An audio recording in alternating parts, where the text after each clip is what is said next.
Welcome to People's Through the HR Lens, our comprehensive market update that looks at the leading HR trends impacting the Australian workforce and beyond.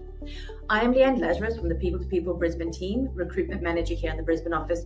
And on today's edition, we are focusing on how important is leadership development in today's business landscape. This week, we are joined by Keegan Luiters, presenter, facilitator, coach, and trainer, to explore the evolving world of leadership development. From understanding what effective leadership looks like today to designing programs that bridge generational gaps, this conversation unpacks how businesses can elevate their leaders in 2025 and beyond. But first, what are leadership development programs? They're structured initiatives designed to help people grow the skills that they need to lead. Things like decision-making, communication, and strategic thinking. These programs prepare individuals for leadership roles, build stronger teams, and create a pipeline of future leaders across an organization. It is no surprise that in our 2025 Employment and Salary Trends report, 67% of HR leaders across Australia, New Zealand, and the UK listed leadership development as their top priority for the year. Leadership development is also a shared responsibility. It is not just about the individual. It involves their managers, HR, and senior leadership working together. Employees take ownership of their growth. Managers guide and coach them. HR provides the tools, and leaders set the tone for the culture that values development. Today, we are joined by Keegan Luiters, a passionate advocate for leadership, learning, and performance. With experience across government, NGOs, education, and business, Keegan brings a wealth of insight into how leadership development can truly transform teams. He's also the Program Director for the New Leader Development Program at Melbourne Business School and the author of 2 books, Team Up and Teamership. Welcome, Keegan. Thank you for joining us today. Hope you're having a great day so far. Thank you so much, Leanne. I am. It's beautiful down here where I am, and really looking forward to our conversation. Thanks for having me. Fantastic. Well, look, I'll be honest. I focus in HR, and a lot of the conversations I've had this year have been around the priorities for HR and the challenges they face. And one of the things that always comes up is around that leadership development program, which I know in past years, traditionally, there were certain industry sectors where we've had a bigger impact or was a bigger focus, but that seems to have spread across multiple industry sectors now, and it's not limited to. And most of the HR generalist roles I tend to recruit, there is a request for that experience and exposure in leadership development programs. So I'd love to pick your brain on a few things. So I have a few questions lined up for us today. So I'm going to start off by saying, can you explain to us what leadership development is, and what are the key criteria that needs to be taken into consideration when preparing a program? I loved your introduction and speaking about what leadership development is and what it can offer businesses. And I think for me, one of the things that really sticks in my mind is what we're trying to do with leadership development is build the capacity for leaders to function in a network of teams. And that sounds pretty fancy, but it's not just about giving them skills. And I think, skills are such an important part of when we're developing as leaders, but there's also the mindset stuff that we're trying to help leaders see their current and future situations differently. So it's this capacity to be able to function better in a network of teams, which is a really complex environment. And the Centre for Creative Leadership a few years back, maybe I'm not sure exactly how many years back, but they're based in the US, and they came up with a really neat, succinct way of talking about some of their research, but also some of the academic research. And they distilled it into these sort of 3 approaches that people can take in their roles. They can be a dependent conformer, so someone who relies on others and just sort of follows the rules. Then we've got an independent achiever, someone who's very happy to go out and do what they need to do and achieve for themselves.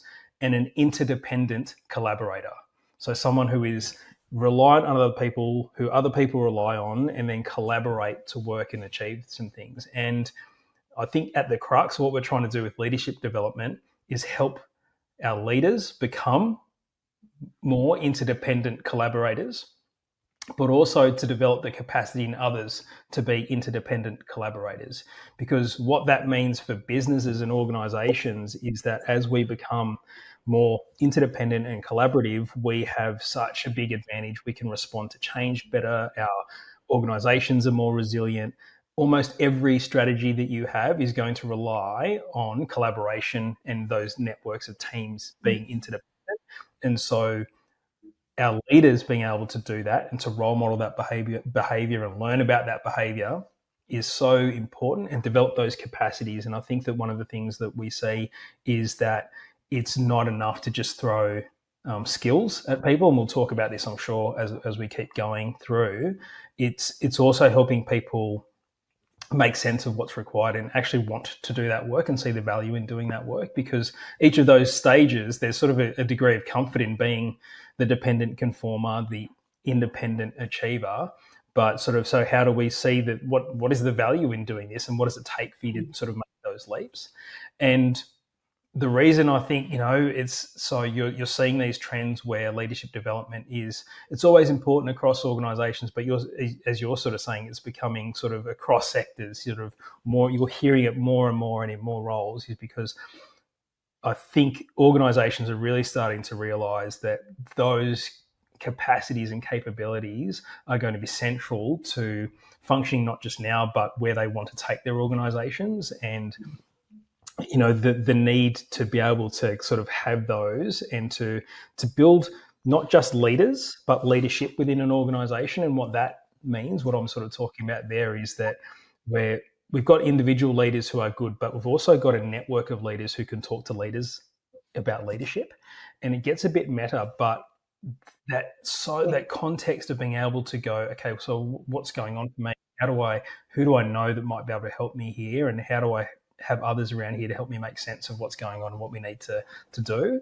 And so that realizing that is that what happens is that your organization gets better at being able to solve problems collectively, and your more senior leaders get to focus more of their energy on the strategic initiatives and looking sort of where they want to take the business, and not just on sort of putting fires out within the business. Okay. Oh, look, I think that's great. And I think when we're talking across multiple businesses at the moment, a lot of the time people are promoted into leadership roles because of their technical skills. And sometimes that leadership, the soft skills development, is where it comes in. So when you are working with clients, who are the key players in your discussion? And are the expectations in terms of the program, the deliverables, the same? I think there's often sort of three big groups of, sort of types of stakeholders in the conversation. It will depend, of course, on the organisation and what's going on for them at the time, but there'll be some sort of executive, buy-in. Sometimes that's the CEO, sometimes it's COO, CFO, and the chief people officer, or whatever, people and culture, chief HR officer, whatever they happen to label it as. There's always this kind of sense of, this is why it's important to our business, and there's sort of some executive buy-in at that level. And sometimes it's the whole executive team that have decided this is really important. And that's often driven by a couple of things, understanding like maybe a big strategic shift. We'll go, okay, look, we really do need something different in our organisation, in our teams, and from our leaders. And sometimes it can be driven by growth as well. And so exactly what you're talking about, we are growing so quickly. We've got these people who were great at their previous job. They're into this new role. We've got this gap between their capabilities now and what they're going to be needing now and into the future. And so they've really recognised that. And that's almost like a nice problem to have, that we're growing so quickly. Or it could be also this sort of lived experience of the executives, that they sort of keep having different versions of the same problem landing on their door. And so what we're just sort of like, it's not exactly the same problem, but it's different versions of the same underlying problem that could really be helped. Like they get this sense that I feel like our leaders could be solving more of these problems. I don't feel like these need to be the things that are coming to us. And so we want to develop the capacity of our leaders to be able to respond to that. So there's sort of the executive. And then you've got the chief people officer and their team, who are kind of a bit of a conduit. And so particularly the chief people officer is a conduit. They're on the executive team, and they're also leading the people function within an organisation. And so depending, again, on the size of the organisation, there might be L&D partners, L&D, head of L&D, head of OD that I'm working with, and we're sort of figuring out what does the business need, and what based on your expertise, what are you seeing that you need, and what are some of the kind of ways that you will gauge success here. And so sometimes the execs and the the people professionals will have different measures of success, and we want to be able to sort of line both of those up. Sort of say, okay, cool, there's some sort of direct, we want people to be able to do X, Y, Z, but also there'll be some sort of second order impacts that we hope, what are we thinking about engagement around retention of some of those, and some of the things that are going to be coming as a result of this. This is what we expect. And I don't think anyone who is developing a leadership development program would want to be on the hook for engagement or retention, because it's such a complex system. But you do know that we know that the better our leaders are going, the more we get engaged, high-performing individuals and teams. And so that's absolutely one of the things that the people professionals are looking at. So how do we kind of, quantify that? And then they're also they are advocating on behalf of, this is the experience of our people at the moment. This is what we're hearing. This is what our leaders are going through. And that's the third group, the leaders and the people within the organisation. What are their experiences and what do they want to get out of it? And so leaders are often really sort of craving this sense of, like, I really do want to be able to be supported. They kind of get into this this period of being sort of in over their heads. It's like, I was really good at that job, I got promoted into this job, and I'm not really sure exactly what to do. I've kind of, like, all of my training, my experiences kind of meant that I've been good at this job, and as a result I get put into this new role.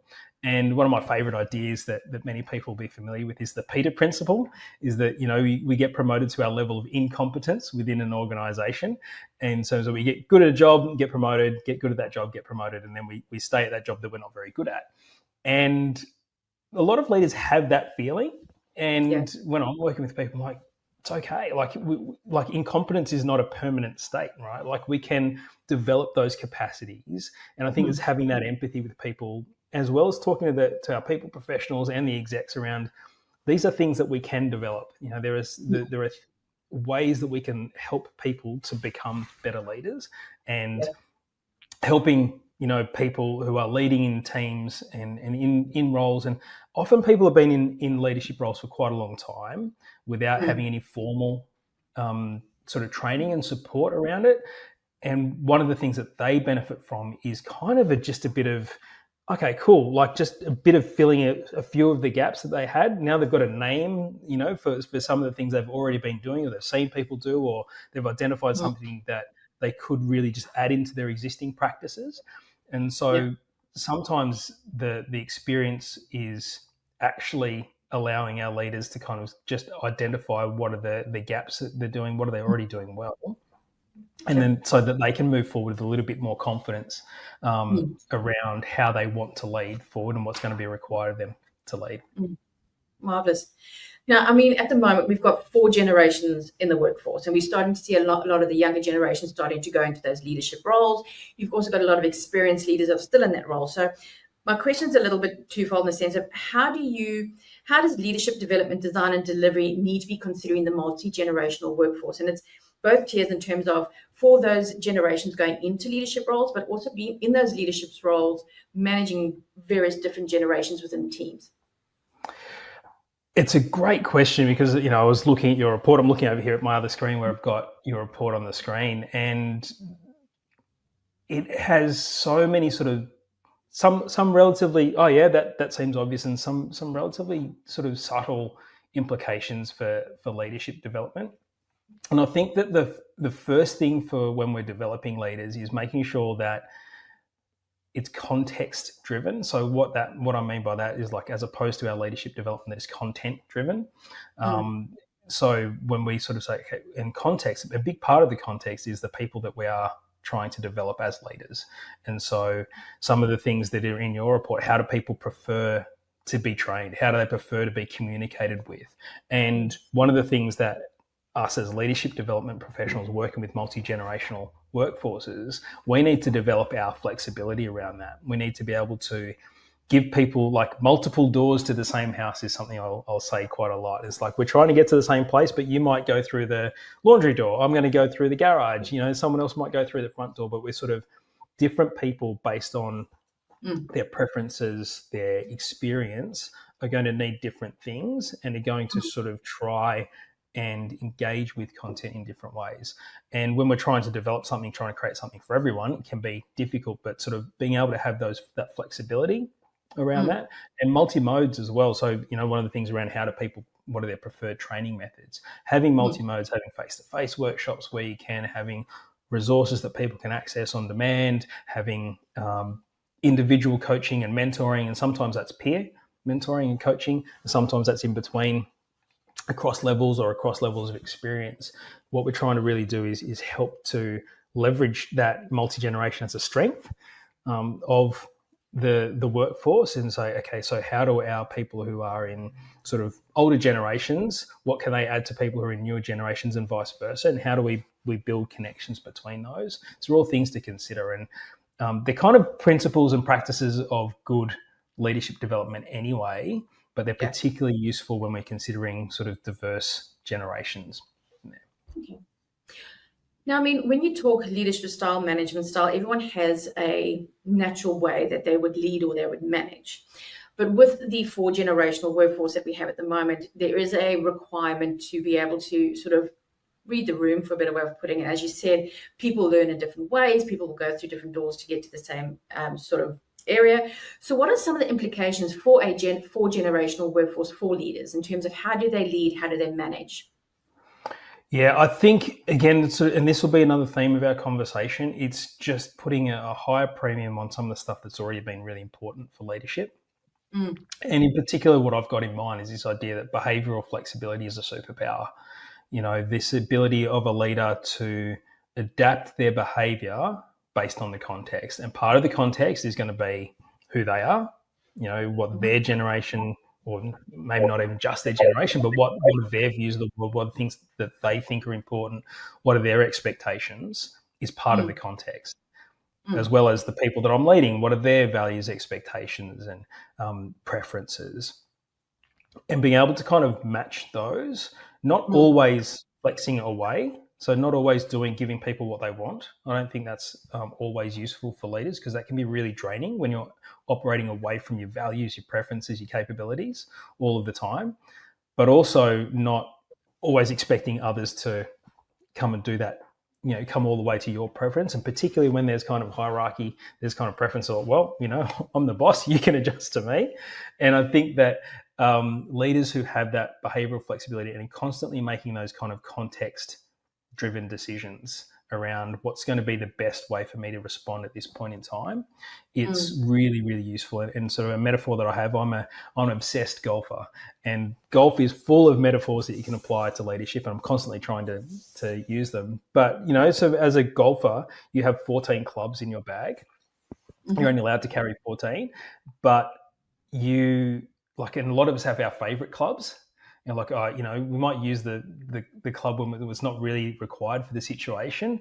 And so you've got to get good at using all of the clubs. That's one of the things you want to do. But you also got to get really good at choosing which club for the situation that's in front of you. And that could be dependent on the wind, the ground, how far you are, all that sort of thing. And as a leader, if you're able to develop a range of different ways that you can operate, but then going, okay, so what are the factors here that might make me choose to ask a question rather than give advice? What are the times when I'll be more directive than facilitative? What are the times when, and there's so many factors in there, and the multi-generational aspect is one of the things that really does kind of amplify that. That's always been the case, but it kind of amplifies that need where, again, referring back to your report, how communication is something you want, but what does that look like for your different team members? So are you comfortable in changing channels for different people, or if that's going to be too efficient, can you at least communicate and say to people, this is why we're using this particular platform for this,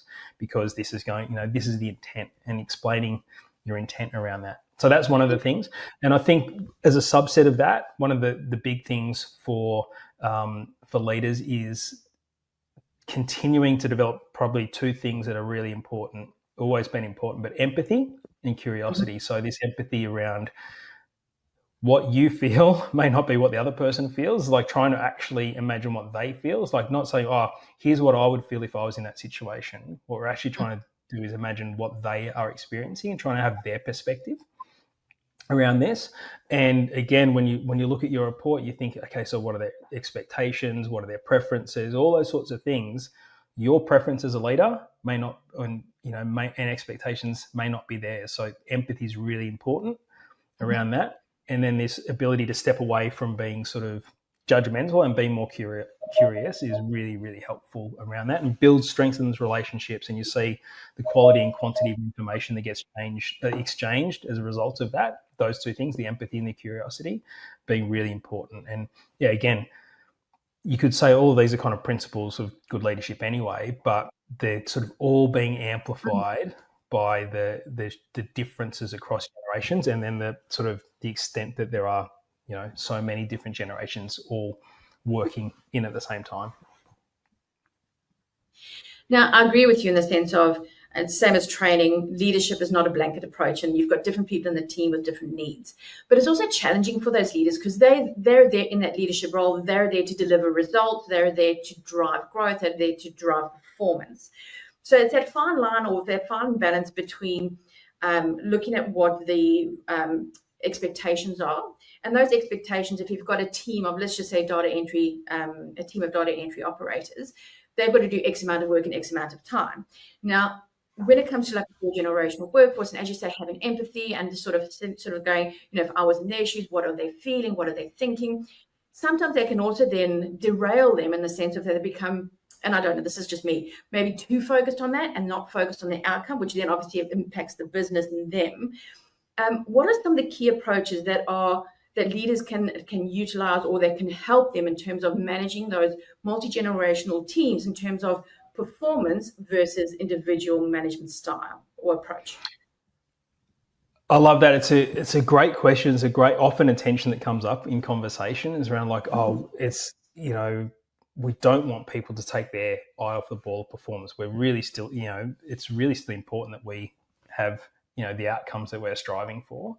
And I think the real key, and again, this is around this capacity and how do we help people with their mindsets, is to say, how do we make sure this is not a trade-off for you? How do we make sure that you don't feel like it's like I'm either, people-focused or performance-focused?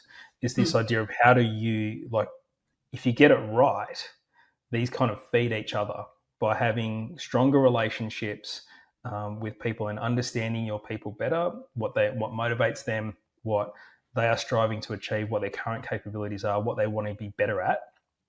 You can have much better conversations about their performance. You can sort of say, hey, you said that you wanted to be hitting these benchmarks and you're not. These are the things that you said to me that were important to you and you're not. Let's explore what's going on. Is there something that's going on? How do we get there from here? And sort of I've got a master's of business coaching, so I am, I've got a bias towards the approaches and the beliefs behind coaching, but that is, this is the approach you see in a lot of high performance environments. So if you look at, a lot of sporting teams will now talk about this is the stuff that they're actually driving. They're driving, the relationships first, and then the performance kind of comes on the other side of it. Elite sporting teams are not there for the fun of it. They are, they're some of the most intense performance-driven environments that we've got.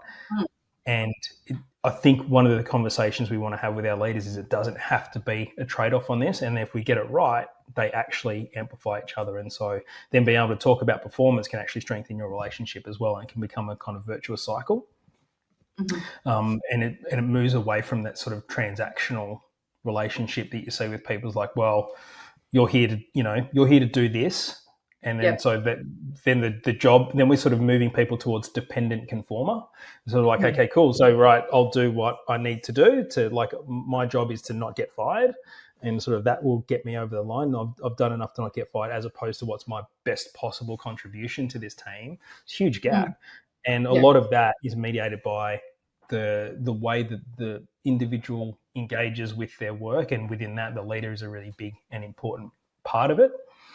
I think your concern is valid though, right? That what happens is that if we only prioritize the people's experience and don't factor in the like the work component, and then we just have like a friendship, and we don't have a working relationship. Like they're different situations, and so that I was having a coaching call today about someone who was just new into leadership, and sort of got this kind of buddy to boss thing going on. I've got a mate who I've been working with, and I've just been put into a leadership role, and my advice to him was just like, have the conversation, like talk about how you want to function here, and that these don't have to be mutually exclusive, but this is what's going on at work, and this is what we expect of each other. And it can actually, in many times it strengthens that relationship and gets better performance out of people.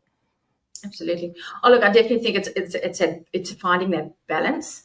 Talking to a lot of clients in the market, and they're talking about their leadership development program. Some of the challenges are, from a leader's perspective, the expectations from the employees, especially some of the younger generations coming through, that managers need to understand them. Managers have to adapt their approach to their style. I think sometimes also it's a balance where you can't expect a leader who has a natural style to change completely. Yes, adapt, but it's a business relationship. Both parties have to understand that when those tough conversations are being had, sometimes the delivery of it might be a little bit more direct than what you would naturally like, but it's business. But it's also, I suppose, the delivery part comes into that at the same time. But if you have to look at like the clients or the coaching work that you've done and the leadership development programs you've been a part of and supported, what are some of the biggest mistakes that are being made in leadership development programs through that lens of that multi-generational workforce that you're seeing or hearing about more often?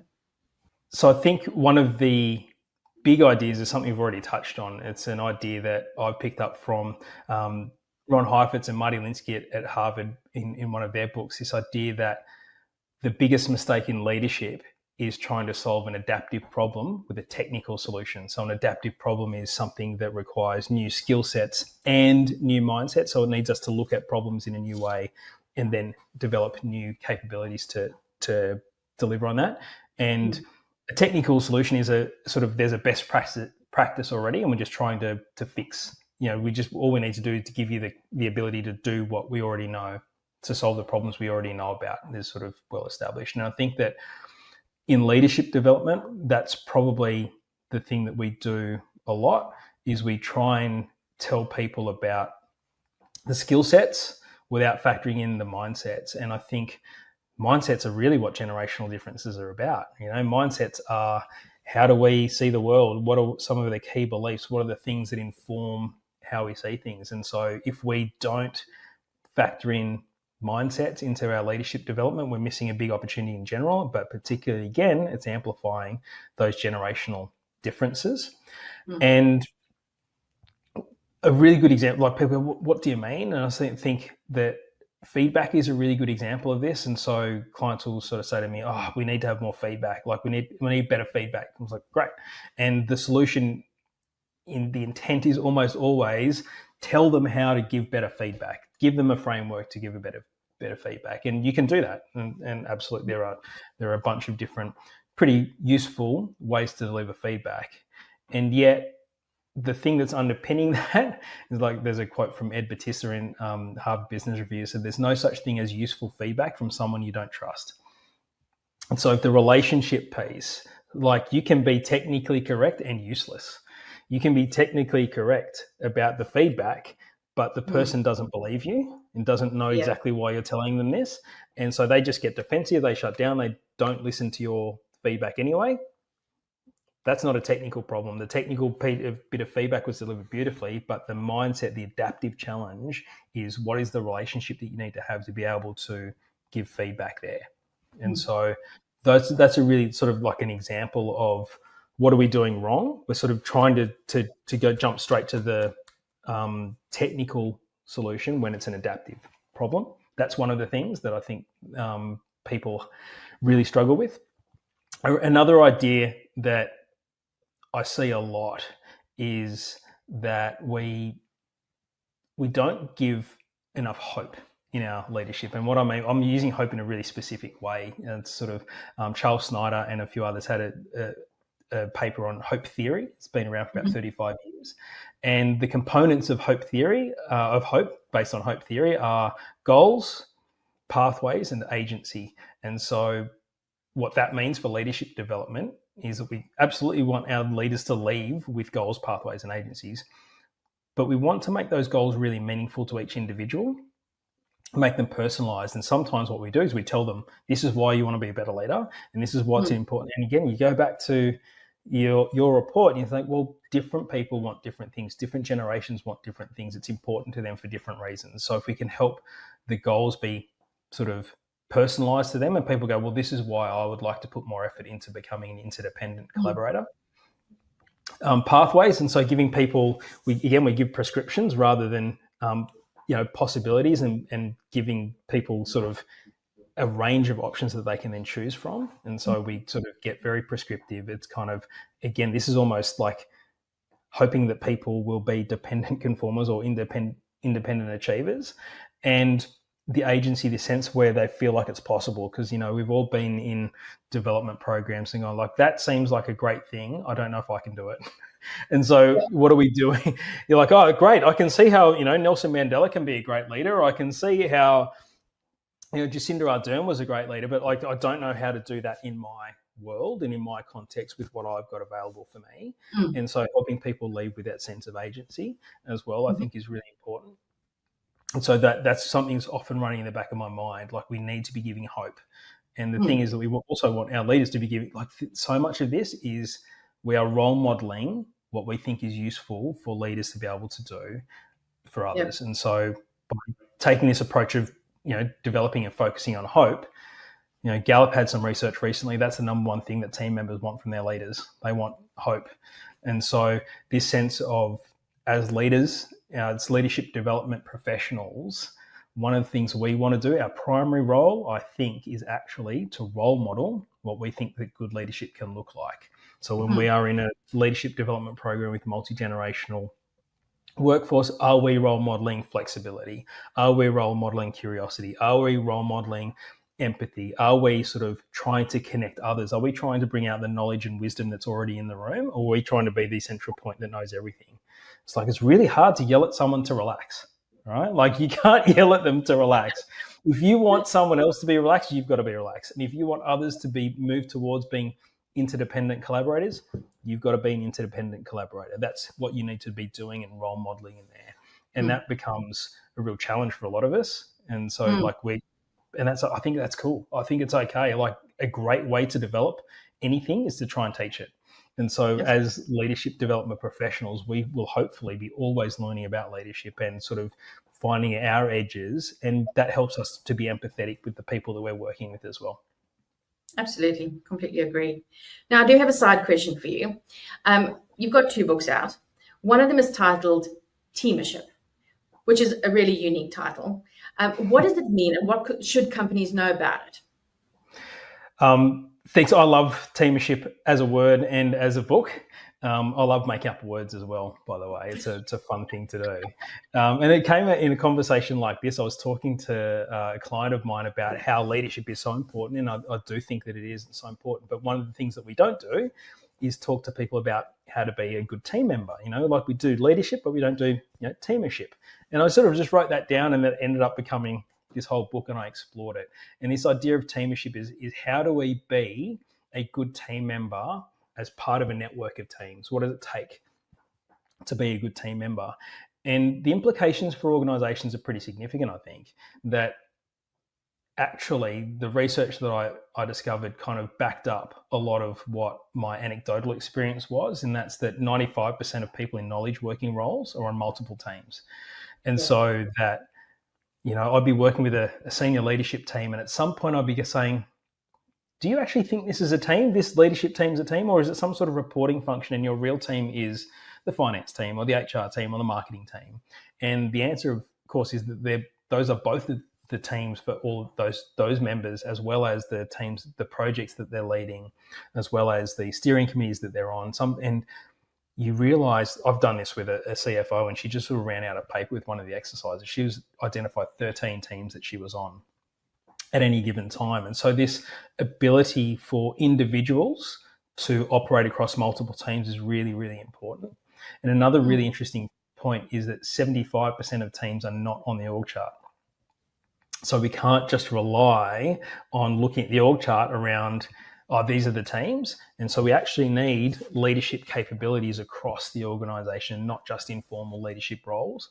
We need people to be able to move and shift. And this is where our formal leaders want to be able to keep on developing this ability to be interdependent collaborators, so that all of the teams that exist in your organisation have a chance of being better, and people can turn up in each of the teams that they're in as they need to. And then as I was digging deeper, it's like you just sort of see how this idea of being able to operate as a network of teams keeps being connected to things that organisations want. All of the things organisations want to be resilient, to be learning, to have better culture. All of these things can be connected to, if you get that sort of idea of teamership right. The more people you have sort of answering two questions with yes, and so like, am I bringing my best? And am I supporting others to bring out their best?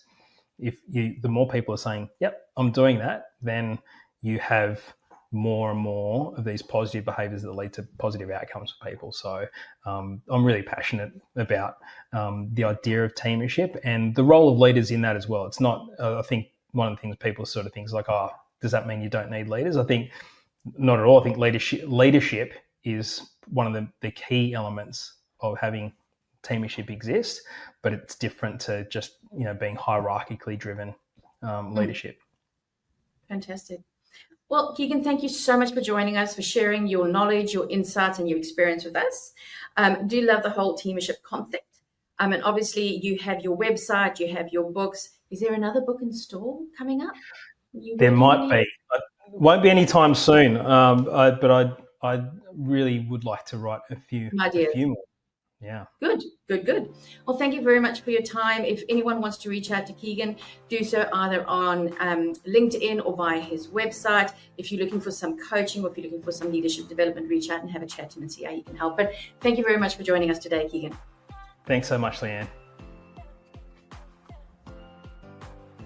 If you're looking to grow your HR career or build your team, we're here to help. Whether you're searching for your next opportunity or need the right talent for your business, our teams across Australia, New Zealand, and UK have you covered. With over 10 offices, we can connect you with the right opportunities to set you up for success in 2025 and beyond. Contact me, Leanne Lazarus, today at leanne@peopletopeople.com.au or on mobile 0431 819 724. Thank you for joining us for today's edition. This episode of A People to People HR Lens, and to our guests today for the discussion. We hope to see you next time. Thank you and have a great day.